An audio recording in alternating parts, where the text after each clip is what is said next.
सच्चिदानन्दरूपाय विश्वोत्पत्त्यादिहेतवे तापत्रयविनाशाय श्रीकृष्णाय वयं नमः। सर्वे भवन्तु सुखिनः, सर्वे सन्तु निरामयाः, सर्वे भद्राणि पश्यन्तु, मा कश्चित् दुःखभाग् भवेत्। सभी को राधे राधे, जय श्री कृष्ण। सनातन आचार संहिता के क्रम में आइए, स्वागत है आप सभी का।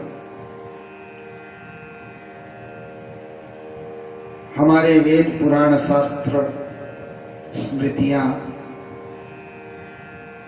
सब में हमारे दैनिक जीवन उपभोग करने वाली वस्तुएं, हमारे द्वारा किए जाने वाली क्रियाएं,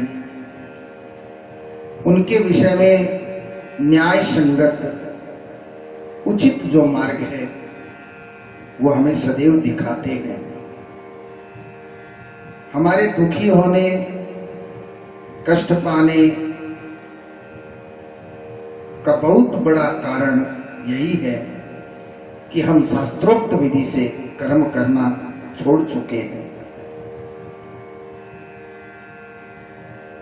भारतवर्ष में अनेक संस्कृतियां आई, अनेक गई, और जो भी संस्कृतियां आई उनको हमने ग्रहण कर लिया, वो अपनी छाप छोड़ करके चली गई। क्योंकि सनातन सभ्यता का ये बहुत बड़ा गुण है, वो सबको अपनाता है। ये सनातन धर्म है, सबको अपनाता है। अच्छी बात है, लेकिन अपने को छोड़ करके दूसरे को अपनाना ये बहुत बड़ी गलत बात है। अपना स्वभाव जो है उसको परित्याग मत करो। दूसरे के स्वभावों का, दूसरे के रीति रिवाजों का, दूसरे के क्रियाकलापों का यदि अच्छे हैं तो आदर करो, लेकिन अपने धर्म को, अपनी संस्कृति को हम कैसे त्याग कर सकते हैं? तो हमारे पुराणों ने जो आचार नियम बताए हैं, सदाचार बताया है, आइए आज के प्रकरण में देवी भागवत में एक बात आई है कि आचारहीनं न पुनन्ति वेदा यद्यधीताः सहस्रभिरङ्गैः छन्दासेन मृत्युकाले त्यजन्ति नीडं शकुन्ता इव जातपक्षः। देवी भागवत में आया है कि शिक्षा, कल्प, निरुक्त, छंद, व्याकरण और ज्योतिष, इन 6 अंगों से जो वेदों का अध्ययन कर चुका है, चाहे वो संपूर्ण वेदों का 6 अंगों सहित अध्ययन कर चुका है, ऐसे मनुष्य को भी यदि वो आचार विहीन है, सदाचार विहीन है, तो ये वेद उनका त्याग कर देते हैं। वो पवित्र नहीं माना जा सकता। आचार विहीन होने पर कितना ही अध्ययन कर ले, कितना ही ज्ञानी हो जाए, वो पवित्र नहीं कहा जा सकता। और मृत्यु के समय में ये वेद, ये शास्त्र उसी प्रकार उस व्यक्ति को छोड़ करके चले जाते हैं जैसे पंख आने पर पक्षी अपने घोंसले को छोड़ करके उड़ जाया करता है। वैसे ये वेद नजदीक ही नहीं रहते यदि जीवन में हमने आचार विहीन कर्म किया है। तो हमें सदाचार युक्त जीवन यापन करना चाहिए। इतने घुल मिल गए हैं पाश्चात्य संस्कृति में कि अब जब पता चलता है हमें ये करना चाहिए, वो करना चाहिए, तो बड़ा कठिन मालूम पड़ता है। धीरे धीरे इसको अभ्यास में लाना होगा। आज का विषय हमने लिया है वस्त्र। स्नान के पश्चात अंग प्रोक्षण और फिर बाद में वस्त्र पहने जाते हैं। तो वस्त्र कैसा होना चाहिए, वस्त्र कैसे पहनने चाहिए, कब कैसे वस्त्र धारण करने चाहिए, इसके विषय में हमारे शास्त्र बताते हैं। स्कंद पुराण, विष्णु पुराण और पद्म पुराण, इन तीनों में बात आई है कि एक वस्त्र धारण करके भोजन, यज्ञ, दान, स्वाध्याय, तर्पण, देव पूजा कभी नहीं करनी चाहिए। उत्तरीय वस्त्र साथ में होना चाहिए। एक अकेला वस्त्र, अकेली धोती लपेट करके या अकेला कोई वस्त्र पहन करके ये सारे काम नहीं करने चाहिए। जिन वस्त्रों में मगजी न लगी हो या कनारी न लगी हो, ऐसा वस्त्र कभी धारण नहीं करना चाहिए, वो पहनने योग्य नहीं होता। मगजी माता बहने पिक्को करवाती है, किनारा गुंथवाती है। आजकल तो मशीनों से मगजी लगी हुई आती है या कनारी लगा ले, और ऐसे वस्त्रों को धारण करें।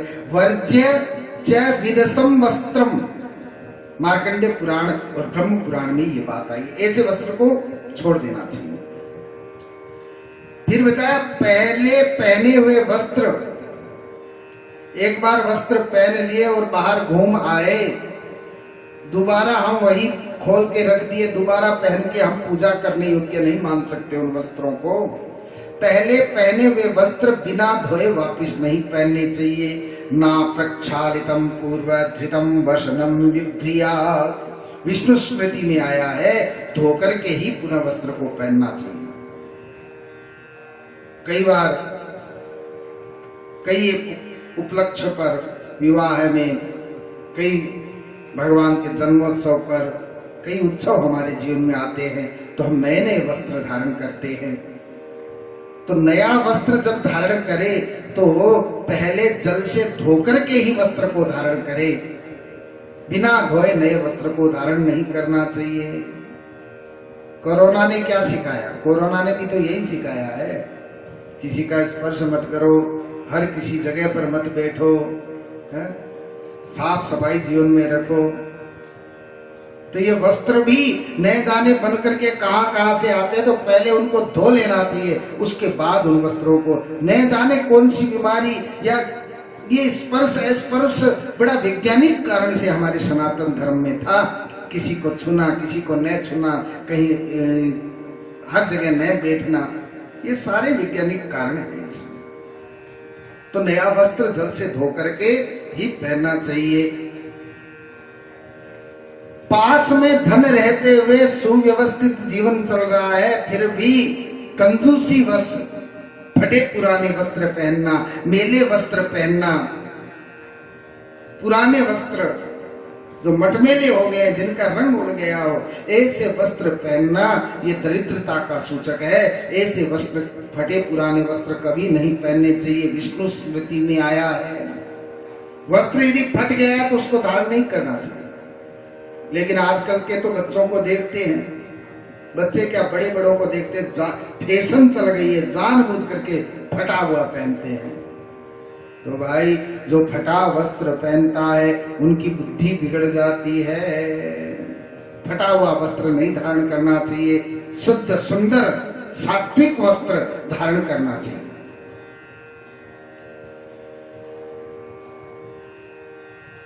फिर बताया भीगे वस्त्रों को धारण नहीं करना चाहिए। यदि वस्त्र भीग जाए तो उन भीगे वस्त्रों को भी खोल करके सूखे वस्त्र, क्योंकि वस्त्र जो है बिल्कुल चिपका हुआ शरीर के नहीं रहना चाहिए, हाँ थोड़ा ढीला होना चाहिए, जिसमें सहज महसूस करें। बिल्कुल चिपका हुआ भीग जाएगा तो चिपकेगा, तो भीगा हुआ वस्त्र धारण नहीं करें। आजकल तो फैशन है, चिपके हुए वस्त्र ज्यादा लाते हैं, ये ठीक नहीं है भाई, भीगा हुआ वस्त्र नहीं पहनना चाहिए। फिर बताया हमारे शास्त्रों ने विपर्य यंग कुर्वीत वासशो बुद्धिमान नरः, महाभारत में आया है कि कपड़े और गहने इनको उल्टा करके कभी मत पहनो। अब उल्टे में भी दो प्रकार का है, एक तो वस्त्र को बिल्कुल उल्टा करके पहनना, सिलाई बाहर लेकर के, और दूसरा है नीचे के वस्त्र को ऊपर पहनना, ऊपर के वस्त्र को नीचे पहनना। ये बिल्कुल गलत बताया। विपर्य यंग न कुर्वीता वासशो बुद्धिमान नर, बुद्धिमान नर होगा वो ऐसा नहीं करेगा। ऐसा करना भी गलत बताया गया। और एक बात तो विशेष ध्यान रखनी भाई, तथा नान्य धृतम धार्यम, महाभारत और विष्णु धर्मोत्तर पुराण में आया है कि दूसरों का पहना कपड़ा कभी भी नहीं पहनना चाहिए। दूसरे के अंग पर कपड़ा लग गया, उस कपड़े को हमें नहीं पहनना चाहिए, सावधानी रखनी चाहिए। फिर बताया धोबी का धोया हुआ वस्त्र भी नहीं पहनना चाहिए, क्योंकि न जाने कितने वस्त्रों के साथ वो मिला करके वस्त्र धोता है। तो धोबी, यदि ज्यादा कोई वस्त्र ऐसा घर में नहीं धो सकते, धोबी से धुलाओ, लेकिन उसके बाद में क्या घर ला करके पूरे धोना चाहिए, धो करके ही पहने। धोबी के हाथ का धोया हुआ विद्वान पुरुष उसको अपवित्र मानते हैं। रजके क्षालितम वस्त्रम अशुद्धम कवयो विदुः, पद्म पुराण में आया। विद्वान लोग उस वस्त्र को अशुद्ध मानते हैं। नील की जो खेती होती है, उस नील में रंगा हुआ वस्त्र अपवित्र हो जाता है, वो पूजा आदि यज्ञों में, पूजा में काम नहीं आता। नील दिया हुआ वस्त्र पूजा में कभी न पहने, नील दिया हुआ वस्त्र पहनना ही नहीं चाहिए, अन्यथा किए गए सदकर्म का फल नहीं मिलता। न चापि नीलिवासा स्यात्, स्कंद पुराण में ऐसी बात आई है। अनेक तरह से वस्त्र पहनने के विधान बताए हैं। महाभारत में एक श्लोक आया है कि अन्य देव भवेद वास सैनीये नरोत्तमः, अन्यत्र रश्म्यासु देवानाम, अन्यद्रव्यासु देवानाम आचार्यम अन्य देवही।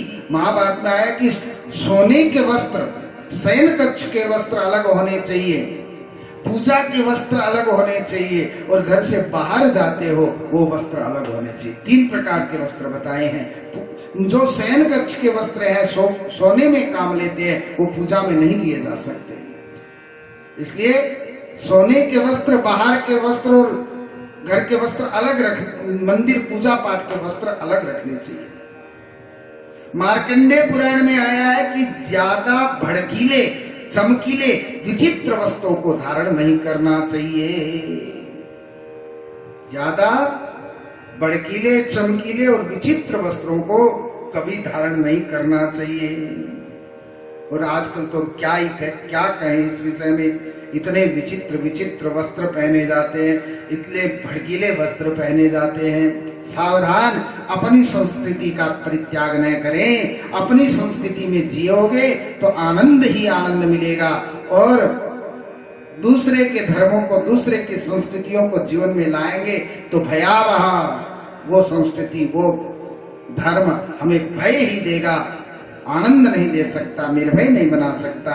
इसलिए अपनी संस्कृति के अनुसार, अपने घर घराने के अनुसार, अपने पूर्वजों के बताए हुए मार्ग के अनुसार हमें वस्त्र आभूषण आदि धारण करने चाहिए। मनमाने तरीके से वस्त्र आभूषण कभी धारण नहीं करने चाहिए। यदि ऐसा करेंगे तो जीवन में हमारी पवित्रता बनी रहेगी, हमारी बुद्धि पवित्र बनी रहेगी, विवेक हमारे अंदर अच्छा होगा, सोचने समझने की विवेक शक्ति रहेगी, भगवान के भजन में हमारा मन लगेगा, हमारे हृदय का उच्चाटन, मन का उच्चाटन समाप्त हो जाएगा। इसलिए वस्त्र भी हमारे पवित्र हो, इसी भावना के साथ अब अगले दिन फिर कोई नया विषय लेकर के, सदाचार का विषय लेकर के आपके सामने प्रस्तुत करेंगे।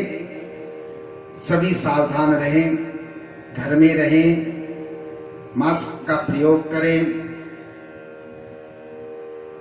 आंतरिक रूप से सबके नजदीक रहें, लेकिन स्थूल रूप से, बाहरी रूप से थोड़ी दूरी बना करके सबसे रहें। शरीर से दूर रहना मन की दूरी नहीं है, हृदय से सब अपने हैं, सब नजदीक है। केवल ये कोरोना नामक दैत्य की कड़ी तोड़ने के लिए थोड़ी शारीरिक रूप से हमें दूरी बनानी चाहिए। जय श्री कृष्णा, राधे राधे।